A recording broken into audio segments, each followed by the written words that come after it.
Have you ever craved intimacy with every fiber of your being, only to feel an overwhelming, inexplicable urge to run the exact moment someone actually gets close to you? Think back to the endless nights spent feeling isolated. When you are alone in the dark, the mind glamorizes connection. You convince yourself that all you really want is to be deeply understood, truly loved, and emotionally supported without judgment. You dream of a warmth that can melt away your solitude. But watch closely what happens when your wish is actually granted. When a genuinely kind person enters your life, someone who doesn't play toxic games, someone who offers you consistent affection and genuine intimacy, a terrifying shift occurs inside your nervous system. Instead of feeling profound relief, you are met with something deeply disturbing. Sudden emotional suffocation. You begin to feel trapped. Their affection suddenly feels intrusive. A freezing emotional numbness washes over your heart, and you quietly begin building walls, looking for flaws, and searching for any excuse to push them away. Welcome back to Subconscious Scan. You don't notice it, but your need for safety is waging a secret, devastating war against your need for connection. Why do we actively destroy the exact love we pray for? Why does closeness trigger an existential panic in the individuals who suffer the most from loneliness? To uncover the dark, unspoken architecture of human attachment, we must turn to one of the most brilliant and uncompromising observers of the human condition, Arthur Schopenhauer. While conventional romanticism teaches us that love is a peaceful sanctuary, Schopenhauer saw through our sentimental illusions. He understood a brutal psychological paradox. Human beings are driven by an intense biological need to merge with others, to escape the freezing cold of isolation. But the closer we get to another person, the more vulnerable we become to their sharpest edges. Modern psychology calls this avoidant attachment. But long before clinical labels existed, Schopenhauer recognized it as the fundamental tragedy of human intimacy.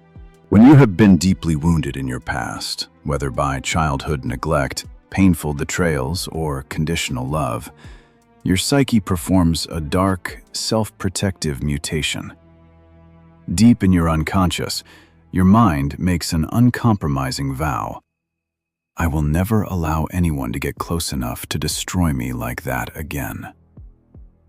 To survive, you develop an armor of emotional self-sufficiency.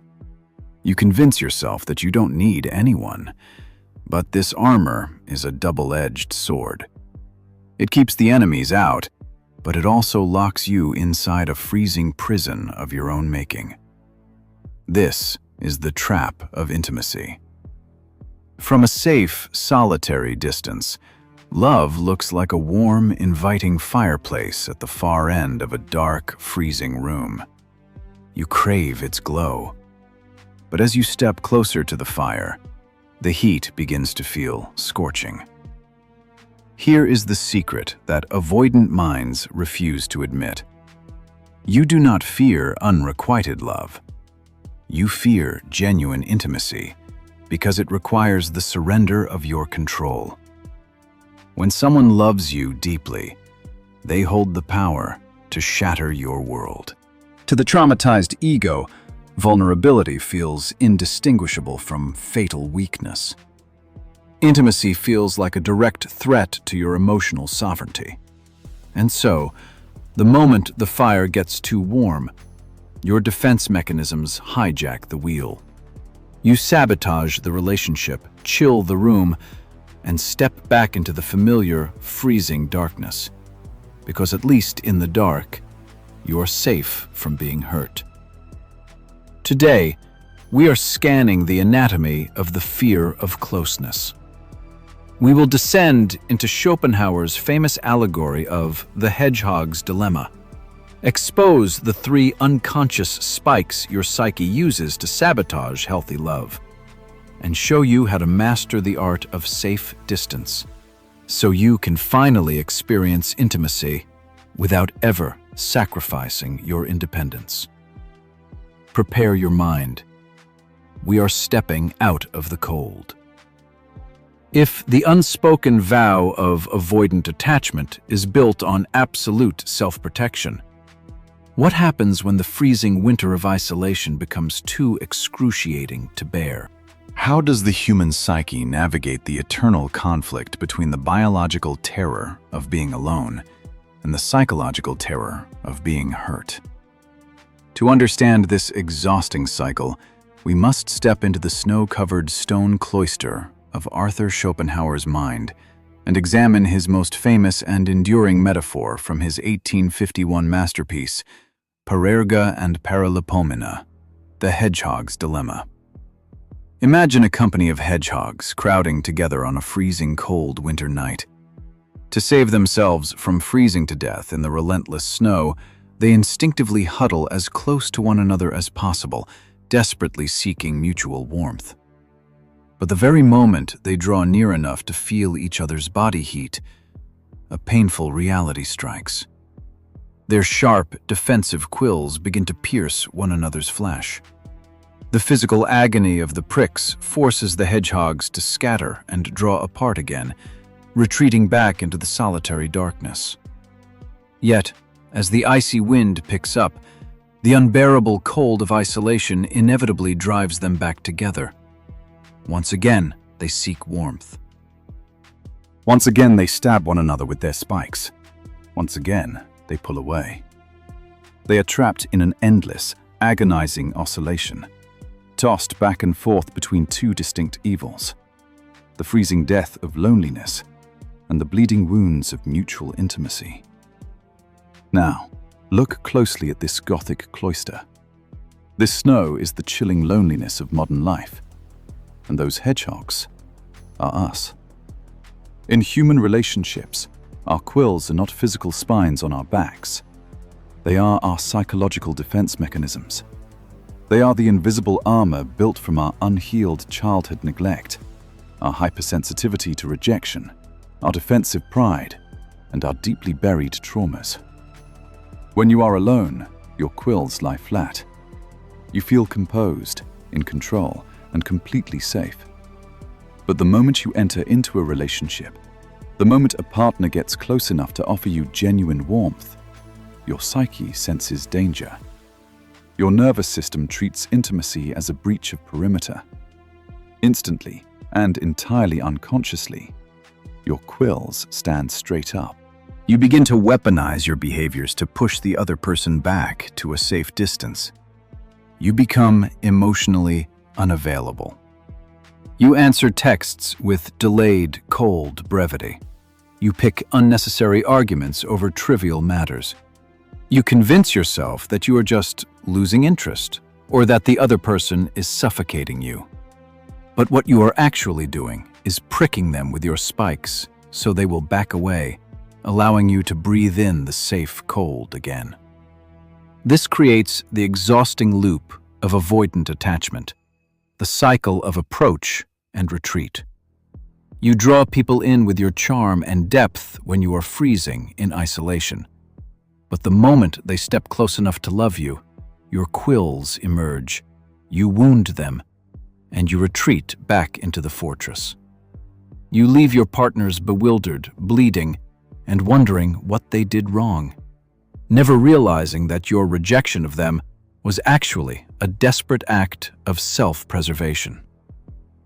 Let us now ascend from this snowy cloister and examine exactly how these invisible spines manifest in real life, as we expose the 3 specific unconscious quills your psyche uses to quietly sabotage genuine intimacy. Let us now step out of the snowy stone cloister of theory and step into the glass conservatory of daily relationships.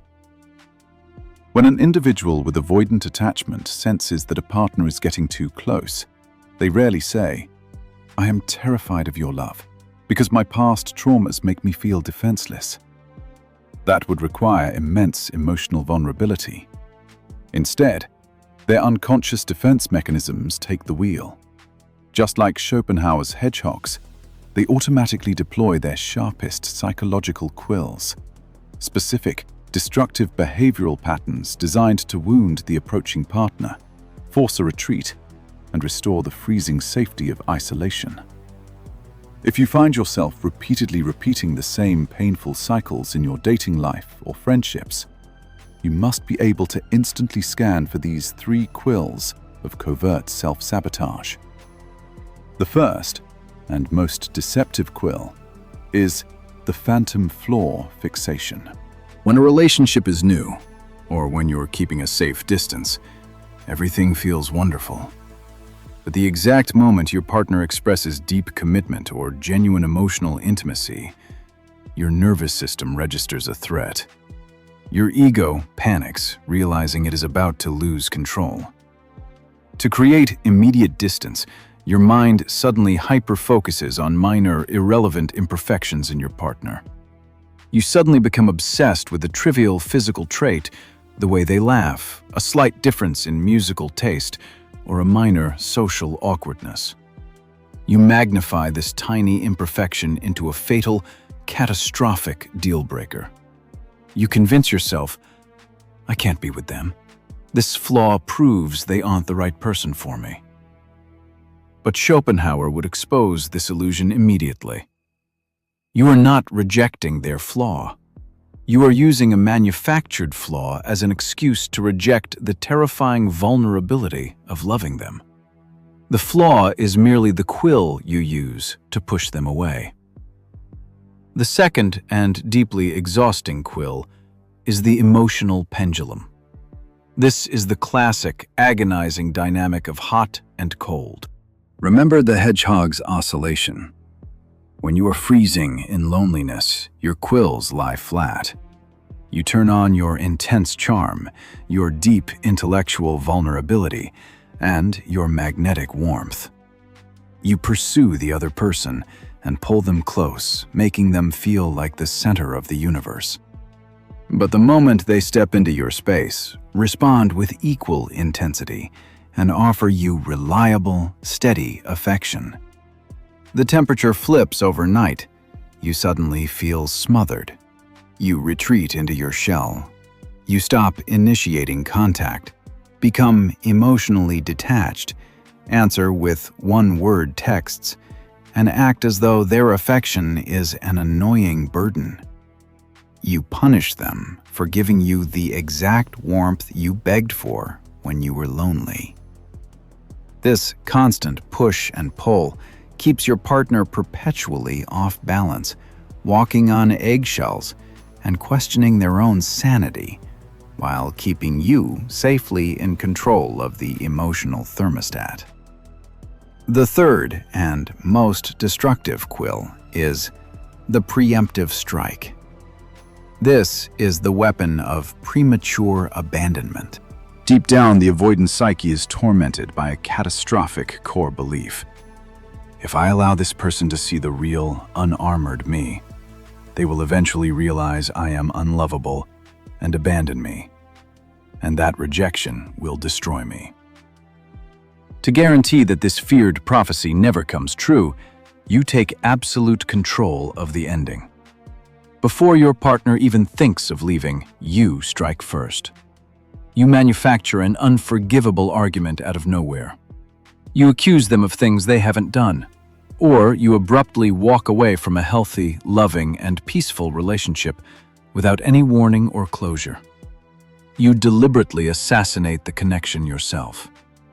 Why? Because to the traumatized ego, it is infinitely less painful to say, I left them, than to risk the devastating possibility of being left.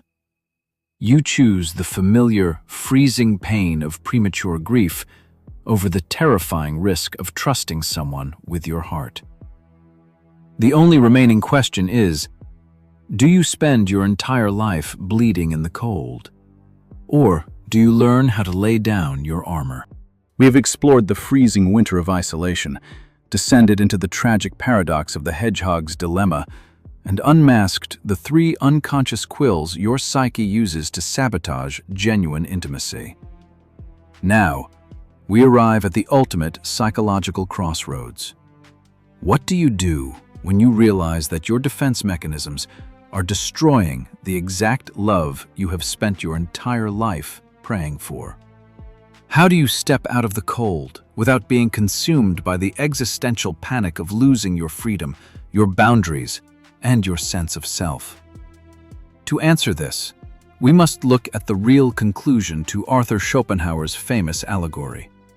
Schopenhauer did not advise his hedgehogs to scatter into the freezing wilderness and die alone, nor did he advise them to blindly charge into one another until they bled to death in a chaotic tangle of quills.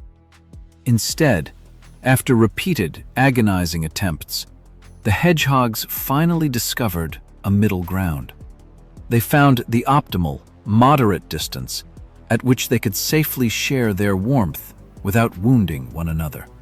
The first step to achieving this emotional sovereignty is to completely destroy the romantic myth of total fusion.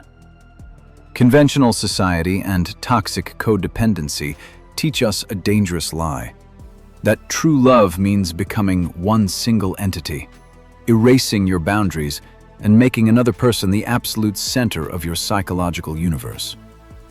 To an avoidant mind, this concept sounds like a death sentence. It triggers an immediate, overwhelming suffocation. You must imprint this fundamental truth onto your nervous system. Healthy intimacy is not the annihilation of your individuality. It is the peaceful coexistence of two sovereign beings. Look at the two candles burning in this library. They do not merge their wax.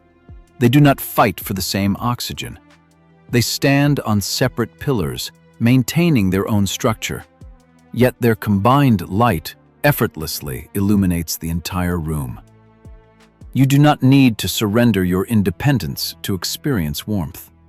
You are allowed to be deeply loved while remaining completely belong to yourself.